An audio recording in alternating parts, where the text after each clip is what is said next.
Hey guys, I learned something in school today that actually is pretty interesting. I didn't understand really how THC leaves your body. We're learning about how THC enters and leaves your body. I thought that this last chapter was pretty interesting in that it explains different things, like why it takes you longer to feel stoned when you eat things as compared to when you smoke them.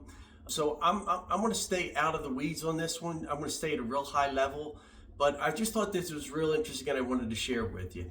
Okay, so this graph is a graph of what typically happens when you take THC orally.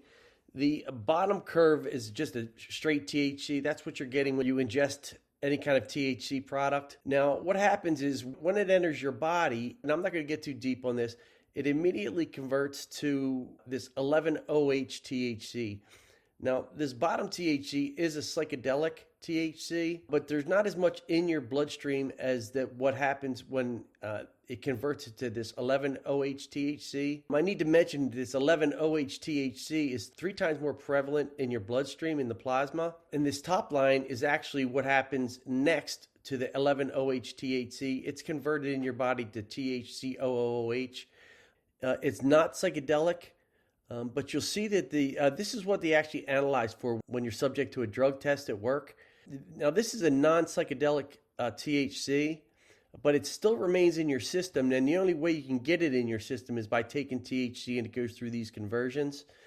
So you can see by the number of hours. Okay, number one, when you take things orally, typically don't even get into your bloodstream for 2 hours. Okay, that's when it starts taking effect. And then you can see the rise and fall of the duration in your system. Number one, the peak of this 11-OH THC happens around 12 hours after taking it.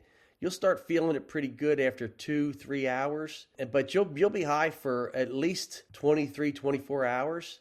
That's something I never realized. So anyway, I guess the important part of this is when you do any kind of edibles, it's going through your liver, okay? And all of this graph is in reference to when THC goes through your liver. That's when you eat it. It goes through your liver. It goes through your kidneys. It gets eliminated. So this is specific to that process. I just thought this stuff was pretty interesting. It gave me a better understanding of what's happening, why it takes so long for edibles to take effect and to wear off. Me personally, I'm not into that. I don't want to be stoned for 24 hours. I got too much other stuff to do around here.